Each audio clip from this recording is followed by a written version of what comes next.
আলহামদুলিল্লাহি রাব্বিল আলামিন আর রহমানির রহিম মালিক ইয়াউমিদ্দিন। মিল আছে না নাই?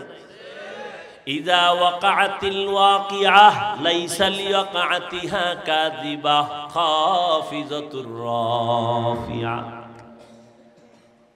আল্লাহ মিলাইয়া মিলাইয়া কোরআনের আয়াতগুলো নাজিল করেছেন। লা উকসিমু বিয়াউমিল কিয়ামাহ ওয়া লা উকসিমু বিন-নাফসিল লাওয়ামাহ।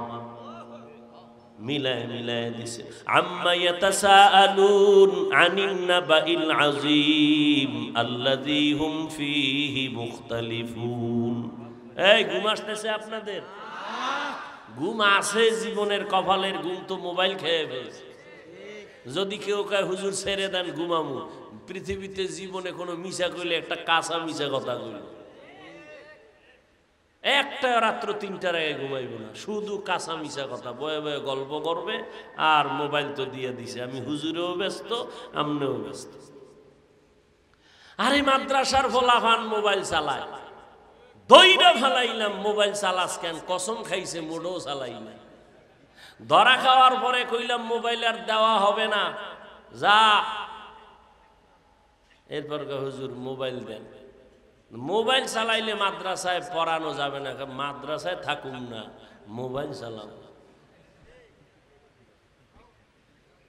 হাসেন, এভাবেই কিয়ামত হয়ে যাবে। আমি বক্তা মানুষের বয়ান করি, কিন্তু দুঃখ এই চেয়ারটায় যতক্ষণ বসে আছি মনে হয় যেন আমি ফেরেশতার চরিত্র নিয়ে ওয়াজ করতেছি। স্টেজের চেয়ারে আসার আগেও মোবাইলে ফেসবুকের মোরাকাবা চলে, বয়ান থেকে নাইমা বাসা পর্যন্ত মোরাকাবা চলে মোবাইল। বাসায় গিয়া মাইয়া পোলা বউয়ের হক আদায় না করে মোবাইল। এই যদি হয় আমি বক্তার অবস্থা, শ্রোতাদের অবস্থা কি হবে? এই বয়ানে উম্মতের অন্তর কোনোদিন পরিবর্তন হবে না। অথচ মায়ার নবী দাওয়াতের কাজ করেন, তেলাওয়াত করেন, মানুষের মাথায় হাত দেয়, পায়ে হাত দিয়া বুঝায়। শুধু বুঝাইয়াই নবী ঘুমায় না, সিজদায় পড়ে কাঁদে, ও দয়ার মালিক, আমার অবুঝ উম্মতগুলোরে তুমি হেদায়েত দাও, যারা বুঝে না তুমি বুঝাইয়া দাও, হেদায়েতের দরজা দিয়া কবুল করে নাও। নবী আর এক ইহুদি, আর কেউ নাই। ইহুদির হাতে তরবারি, দুইজনে এক জায়গায়। কেডা কেডা? আরে কথা কও। ইহুদি তরবারি নিয়ে, এই মুহাম্মদ, তোরে যদি এখন একটা মাইরা দেই ফিরাইবে কে? কেউ নাই। ইহুদি তরবারি দিয়া, নবী পাশে কেউ নাই। এই মুহাম্মদ, এত এত জ্বালাও, তোরে যদি এখন একটা বাড়ি মারি তোরে ফিরাইবে কে? নবী কয় আমার আল্লাহ ফিরাইবে। নবী কইতে দেরি, ইহুদির হাত কাঁপতে কাঁপতে তরবারি ফিরে গেছে। নবী তরবারিটা উঠাইছে, উঠাই, ইহুদির বাচ্চা, তোরে যদি এখন মাইরে ফেলাই কে ফিরাইবে? ইহুদি কয় মুহাম্মদ, তুমি যদি একটু দয়া করো। কয় না না, তুমি বলো আল্লাহ হেফাজত করবে। আমি কি করব বলো? আমার আল্লাহ তোমারে ফিরে বলো। কইটা বললে তো আমি ইমানই আইনে ফেলাইলাম, তো অর্ধেক বলবো কেন, পুরাটাই করি। পড়াও, কালেমা পড়াও। ইমামুল আউয়ালিনাল আখিরিন বহরে সদকা রহমাতাল লিল আলামিন সাইয়্যিদুল কাউনাইন খাতমুল মুরসালিন আখিরামত বুদে ফখরুল আউয়ালিন। ও যুবকেরা, তোমরা হয়তো মনে মনে একটু নিজের ছোট মনে করো, আমরা হুজুরেরা বুঝি জান্নাত পাইয়ে লাইছি না? আর আমরাও সেই ভাবে একজনে ভুলে তিনজন হয়ে গেছি। ওরে আমি হুজুর যদি জান্নাত পেয়েই ফেলি, তাহলে আবু বকরের মতো বান্দা জান্নাতের টিকিট পাইয়া মৃত্যু পর্যন্ত কান্না করলেন কেন? ওমরের মতো বান্দা জীবন ভর কান্নার আওয়াজ।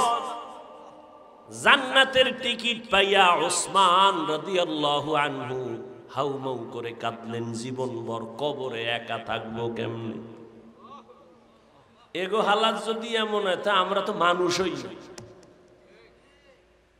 এমন একজন আল্লাহওয়ালা পাবা না যারা জীবনে কাঁদেন নাই। কান্নাই হলো পুঁজি। বাচ্চার কান্না যখন শুরু হয় মায়ের কলিজার মধ্যে ঢেউ শুরু হয়ে যায়, সব কর্ম ফালাইয়া বাচ্চার কাছে গিয়া হাজির হয়ে যায়। বাচ্চা চাওয়ার আগে মা সব দেওয়ার জন্য রেডি। নবী কোরআন তেলাওয়াত করে আর বলে তোমরা রহমানের ইবাদত করো, আল্লাহকে আল্লাহ বলে মানো। মক্কার মুশরিকরা কয় এই মুহাম্মদ একবার কও আল্লাহ, একবার কও রহমান, বিষয়টা কি? আসলে কে হক বলো, রহমান কে? একদিন বলো আল্লাহর ইবাদত করো, আর একদিন বলো রহমানের ইবাদত করো। রহমান রহমান যে বলো, রহমান কে একটু বলো। মানির রহমান। এইবার নবী কয় জবাব নিবানি? কয় নিব। আল্লাহ আর রহমান সূরা নাজিল করে বলেন, ও নবী জানায় দেন আর রহমান আল্লামাল কুরআন খালাকাল ইনসান। রহমান হলেন তিনি, কোরআন শিখাইলেন যিনি, মানুষ বানাইলেন যিনি, তিনি হলেন রহমান। মানুষ বানানোর আগে আল্লাহ কয় আমি এমন রহমান, কোরআন শিখাইয়া মানুষ বানাইছি। না না, পুরা উল্টা। কেন? আল্লাহ তাআলা আমরা যে বাস্তবতা দেখি, দুনিয়াতে আসছি আগে, কোরআন শিখছি পরে। আল্লাহ আমাগো আগে বানাইয়া তারপরে কোরআন শিখাইছেন, নাকি আমরা কোরআন শিখে আসছি? তাহলে বলা দরকার ছিল আর রহমান খালাকাল ইনসান আল্লামাল কুরআন। রহমান হলেন তিনি, মানুষ বানাইয়া কোরআন শিখাইছেন যিনি। না, আল্লাহ কয় না না, আমার সিস্টেম কি জানোনি? আমি এমন রহমান, মানুষ বানাইয়া কোরআন শিখাই নাই, বরং কোরআন শিখাইছি তারপরে মানুষ সৃষ্টি করেছি। আল্লামাল কুরআন খালাকাল ইনসান। কথাটা কি লাইন মতো আছে না একটু উল্টা মনে হয় না? কথা বলেন না কেন? বিষয় কি? ফাআলুল হাকিম লা ইয়াখলু আনিল হিকমাহ। হাকিমের কথা হিকমত থেকে খালি না, জ্ঞানীদের কথা জ্ঞান থেকে শূন্য না। এবার শুনেন, মুফাসসিরিনে কেরাম তার জবাব লিখেছেন। আল্লাহর আদালতে অনেক ধরনের মানুষ আছে, সব মানুষের দাম নাই। একদল মানুষ বংশগত মানুষ, আর একদল মানুষ জন্মগত মানুষ, আর একদল মানুষ গুণগত মানুষ। আদম নবীর বংশে যারা, এরা বংশগত মানুষ, আর বানরের বংশে যারা, এরা বানরগত মানুষ। ঠিক নি? আদম নবীর বংশে যাদের জন্ম, এরা বংশগত মানুষ। আমার আব্বা জানের ঔরসে আমরা আছি, আমরা জন্মগত মানুষ। আল্লাহর আদালতে আদমের বংশে জন্ম নিলেই সে আল্লাহর কাছে গ্রহণযোগ্য মানুষ না।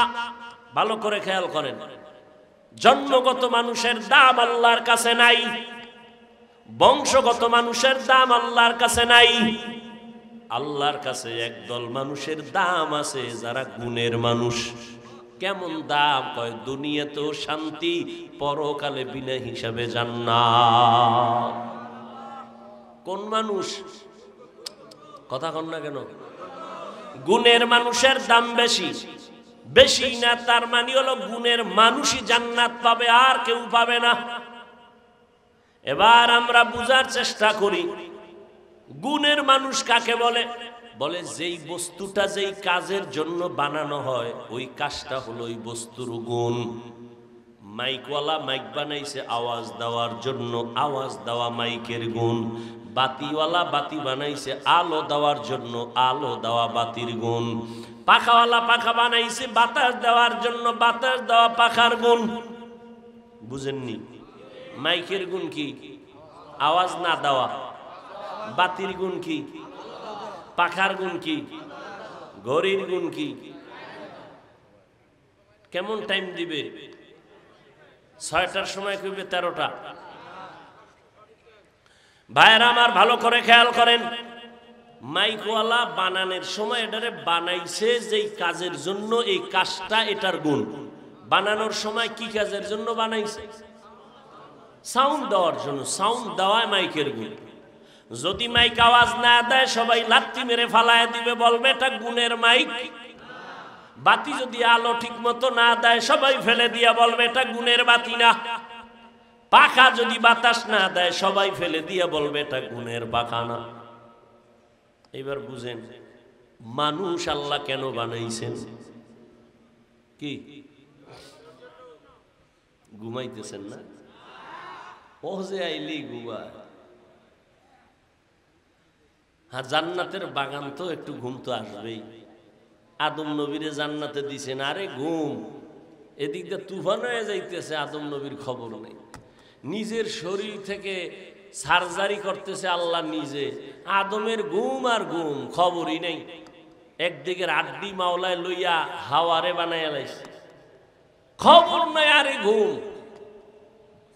ঘুম থেকে উঠা দেখে অচেনা এক সুন্দরী রূপসী বিশ্ব সুন্দরী বসে আছে।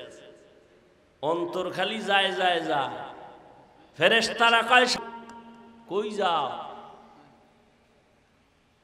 অচেনা মানুষটাকে জিজ্ঞাসা করে তুমি কে? কয় আমি এক নারী। তুমি এনে হঠাৎ করে কইতো নাই?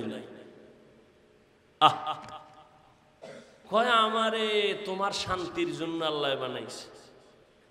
মহিলারা আসেনি? এরে আম্মা জানেরা ভালো করে বুঝেন,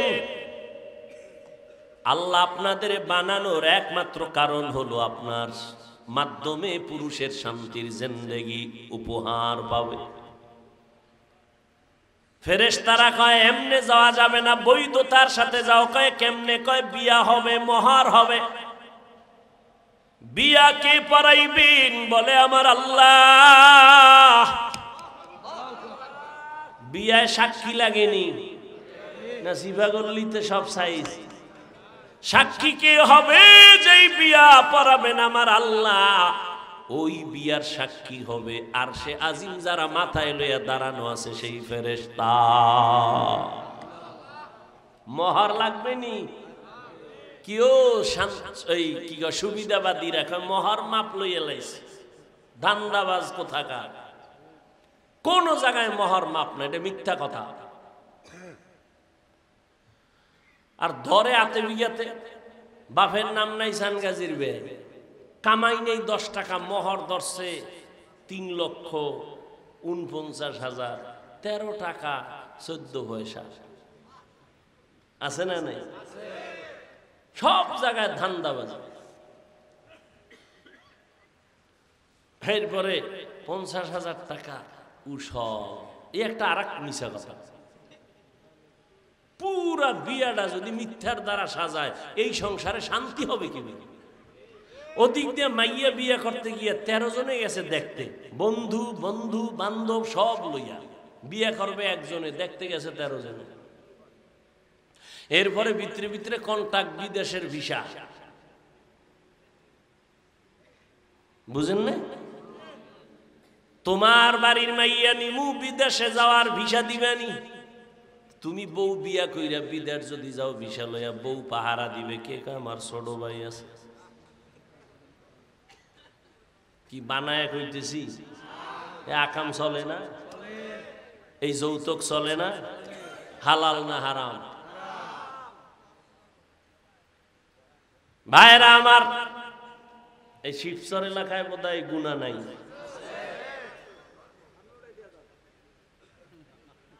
কি যৌতুক উঠাবো? আল্লাহ সবাইকে হেদায়াত দান করে।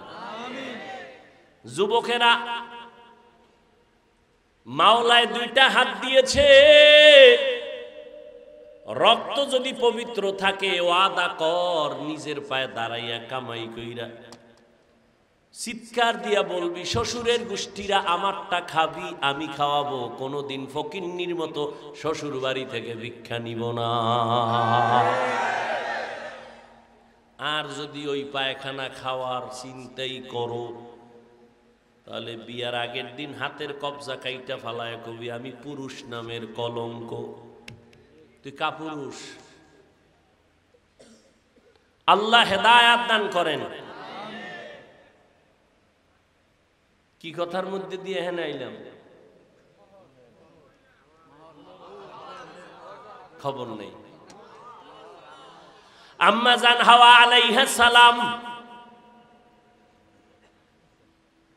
মোহর টাকা লাগবে, কয় না টাকা নাই।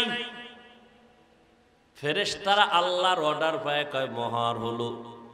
শেষ যুগে একজন নবী আসবেন মুহাম্মদ, বলেন তার উপরে 3 বার অথবা 21 বার দরুদ পড়ে নাও, এটাই মোহর হয়ে যাবে। हर के बाशत आमेले सल्लु मुदम आतिशे दोज़ख शावद बरवाए हाराम। খারাপ লাগতেছে আপনাদের? বলেন মানুষ আল্লাহ কেন বানাইছেন? ইবাদতের জন্য। যেই জিনিসের জন্য কাজের জন্য বানানো হয়, কাজ হলো ওই জিনিসের গুণ। মানুষ বানানোর কারণ বিড়ি টানার লাগা। তুই যারা ওয়াজের আগেও বিড়ি টানে, মোনাজাতের ভরেও বিড়ি, আসেনি বিড়িখোর? হ্যাঁ, আল্লাহ হেফাজত করে। কি মজা যে ভাই, এটা হুজুর আপনি কি বুঝবেন? হায় হায় হায়। আল্লাহ বলেন আমি মানুষ কেন বানাইলাম? ওয়ামা খালাকতুল জিন্না ওয়াল ইনসা ইল্লা লিয়াবুদুন।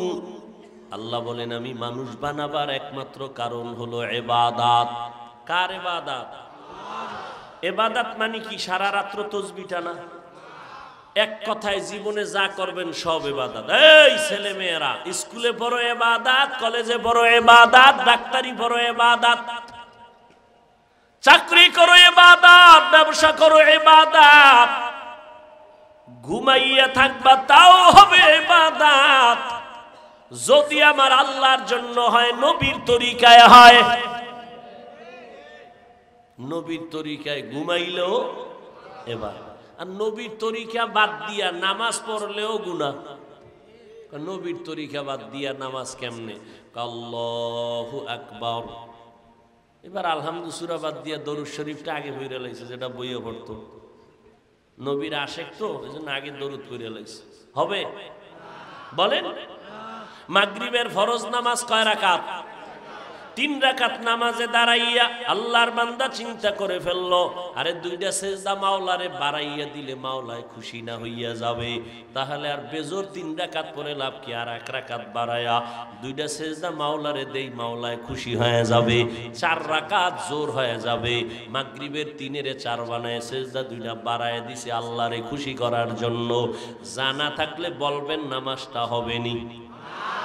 কেন? নবীর তরিকায় নাই। নবীর তরিকা বাদ দিয়া সেজদা দিলেও গুনাহ হবে।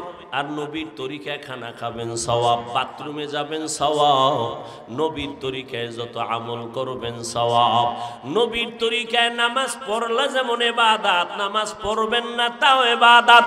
সূর্য যখন উঠবে তখন নামাজ পড়া ইবাদত। হ্যাঁ, রোজা রাখা এটা ইবাদত, রোজা না রাখাটাও ইবাদত। নবীর তরিকায় যদি কেউ ঈদের দিন রোজা রাখে সওয়াব হবে? হবে না। আল্লাহ মানুষ বানাইছেন ইবাদতের জন্য। ইবাদত করাই হলো মানুষের গুণ। মানুষের গুণ কি? ইবাদত। এখন ইবাদতটা করবেন কেমনে? নিয়ম জানা লাগবে। নিয়ম জানানোর জন্যই হলো কোরআনুল কারীম। কোরআন শিখার জন্য আছে উলামায়ে কেরাম। উলামায়ে কেরাম থেকে কোরআন শিখবেন, কোরআন শিখা ইবাদত করবেন, গুণের মানুষ হবেন, বিনা হিসাবে জান্নাতে যাবেন। এই দিকে ইঙ্গিত করে আল্লাহ বলেন আর রহমান আল্লামাল কুরআন খালাকাল ইনসান। যারা কোরআন শিখা ইবাদত করবা, গুণের মানুষ হবা, অথবা আমি আল্লাহ তাদেরকে মানুষ বলে জান্নাত দিয়ে দিব। এই দিকে ইঙ্গিত করে আল্লাহ কয় আমি আগে কোরআন শিখাইছি, পরে গুণের মানুষ বানাইছি। কোরআনের মাধ্যমে ইবাদত করো।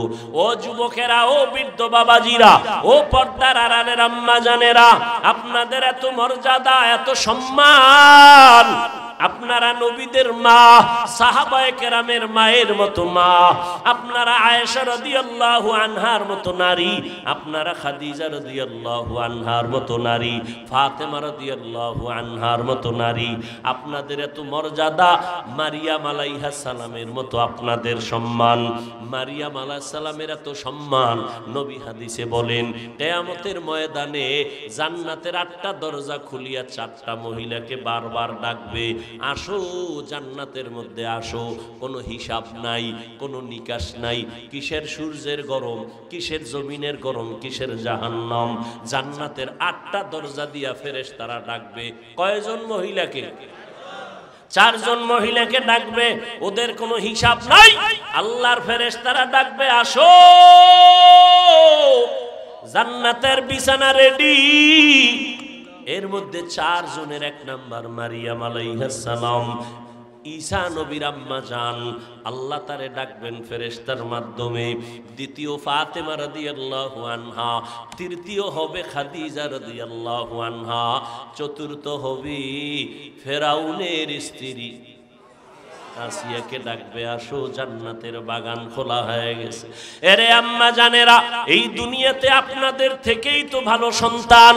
এখানে কয়জনের জানি ভাগরি দিলাম? এখানে দিছি না কই দিছি? ও আর এক জায়গায় দিলাম। এই মাদ্রাসা থেকে কত ছাত্র হাফেজে কোরআন হয়ে গেল। এরে আম্মা জান, এই দুনিয়াতে যত ভালো ভালো সন্তান দেখতেছি সব হলো মা ভালো, এজন্য সন্তান ভালো। আল্লাহর কসম করে বলে গেলাম, ওসি সাহেবের ব্যবহার ভালো, এসপি সাহেবের ব্যবহার ভালো, চেয়ারম্যান সাহেবের ব্যবহার ভালো। খোদার কসম, এগুলো তাদের ব্যক্তিগত বাহাদুরি না, সব হলো মায়ের অবদান। মা ভালো, এই জন্য সন্তানের আদর্শ ভালো। এরে আম্মা জানেরা, সন্তানটাকে ডাক্তার বানাবেন আলহামদুলিল্লাহ, ইঞ্জিনিয়ার বানাবেন আলহামদুলিল্লাহ, তবে আপনার আদর্শ দিয়া সন্তানকে তৈরি করতে হবে। বাবার আদর্শ নয়।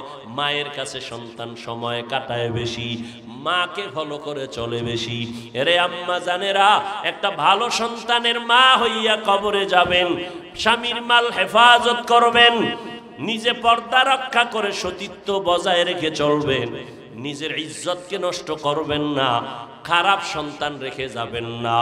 যেই সন্তানের বরদোয়াটা আপনি মায়ের কাছে গিয়া পড়বে। ওরে আম্মা জান, ও পর্দার আড়ালের মা বোনেরা, এখনো সময় আছে, তওবা করে নেন, ইবাদতের মুসাল্লায় দাঁড়ান। আপনার মতো কত মা এই এলাকায় এখনো তালাশ করলে পাওয়া যাবে, 5 বেলার নামাজ পড়ে, তাহাজ্জুদ পড়ে, পর্দা রক্ষা করে চলে। ও আম্মা জানেরা, আপনারা কেন পারবেন না? মনে কি চায় না একজন আলেমের মা হইয়া কবরে যাবেন, আদর্শ সন্তানের মা হইয়া কবরে যাবেন? আপনার সন্তানের সবাই দোয়া করবে, ওলামায়ে কেরাম দোয়া করবে, মুরব্বীরা দোয়া করবে, এলাকার সবাই কলিজা দিয়া দোয়া করবে সন্তান ভালো। আপনি মা এই দোয়ার অংশ পেতে থাকবেন। আপনি এমন সন্তান যদি বানাইতে চান, আপনাকে আদর্শওয়ালা হতে হবে, নামাজি হতে হবে, স্বামীর আনুগত্য করতে হবে, আল্লাহর মোহাব্বত নিয়ে নবীর তরিকায় চলতে হবে। ও যুবকেরা, এখন থেকে তৈরি হয়ে যাও। জীবনে অন্যায় তো কম করো নাই, মনে চাইছে অন্যায় করেছো, কেউ বাধা দিলেও তুমি থামো নাই।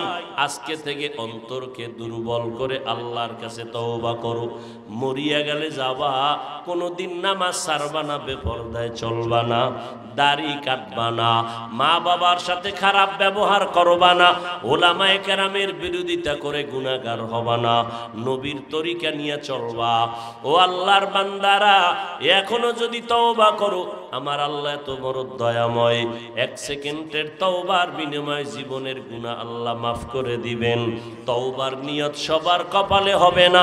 শুরুতেই বলেছিলাম, আবু জাহাল 13টা বছর নবীকে দেখলো, বয়ান শুনলো, কালেমা নসিবে আসলো না।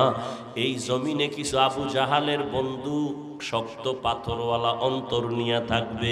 হাজারো বয়ানে তাদের দিলটা নরম হবে না, কালেমা তারা পড়বে না, বরং বাইরে গিয়া গিয়া আলেমদের বিরোধিতা করবে। আর একদল আল্লাহর বান্দা ওমরের মতো মেজাজ নিয়ে চলবে। ওয়াজের প্যান্ডেলে আইসা হঠাৎ গুনার কথার মরণের কথা যখন স্মরণ হবে, তওবা করিয়া বিদায় হয়ে যাবে, আর গুনাহ করবে না বলিয়া। ও যুবকেরা, আল্লাহর কাছে মাথা নত করে তওবা করো। ডাক্তার হও তো আদর্শওয়ালা হইও, ইঞ্জিনিয়ার হও তো আদর্শওয়ালা ইঞ্জিনিয়ার হইও। আল্লাহর কাছে দোয়া করো, তওবা করো, উলামায়ে কেরামের পরামর্শ নিয়ে জীবনটাকে চালাও, ধন্য হবা। মা বাবার দোয়া নিয়ে সামনে আগাও। ওই মা বাবার দোয়া ছাড়া আগাইতে পারবা না, ওই মা বাবার দোয়া ছাড়া কোনোদিন সফলতা আসবে না। তওবা করার মতো যদি কারো অন্তর তৈরি হয়, মুনাফিকি দুর্বলতা যদি না থাকে, যাদের অন্তরে তওবার নিয়ত আছে খাঁটিভাবে, তাদেরকে বলবো দুটো হাত আমার আল্লাহকে দেখায়া দাও। আয় আল্লাহ, আমাদের হাতগুলো কবুল করে নেন, তওবা কবুল করে নেন, তওবার উপরে মজবুত হইয়া চলার মতো তৌফিক দান করেন। আমিন। আলহামদুলিল্লাহি রাব্বিল আলামিন, ওয়াসসালাতু ওয়াসসালামু আলা সাইয়্যিদিল আমবিয়াই ওয়াল মুরসালিন ওয়া আলা আলিহি ওয়া আসহাবিহি আজমাইন। ইয়া আরহামার রাহিমিন, ইয়া আরহামার রাহিমিন, ইয়া আরহামার রাহিমিন। রব্বিরহামহুমা কামা রব্বায়ানি সগীরা। আল্লাহুম্মা ইন্নাকা আফুউন কারীম তুহিব্বুল আফওয়া ফা'ফু আন্না। আল্লাহুম্মা ইন্না নাসআলুকা রিযাকা ওয়াল জান্নাহ ওয়া নাউযু বিকা মিন সাখাতিকা ওয়ান নার।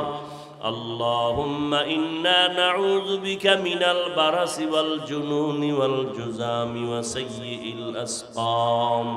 ও দয়ার মালিক, কত উলামায়ে কেরামরা হাত তুলেছেন। আয় আল্লাহ, কত মুরব্বী, কত হাজী সাহেব, কত ব্যবসায়ী, চাকরিজীবী, আমার কলিজার যুবক ছাত্র ভাই, পর্দার আড়ালে কত মা বোনেরা, আয় আল্লাহ মেহেরবানি করে আমাদের মাফ করে দেন, গুনাহমুক্ত জীবন দান করেন। আয় আল্লাহ মাহফিল কবুল করে নেন, আয়োজনকারী সহযোগিতাকারীদের কবুল করে নেন। আয় আল্লাহ সারা দুনিয়াবাসীকে মাফ করে দেন। আয় আল্লাহ প্রবাসে যারা আছে আমার ভাই বোনেরা, সবাইকে হেফাজত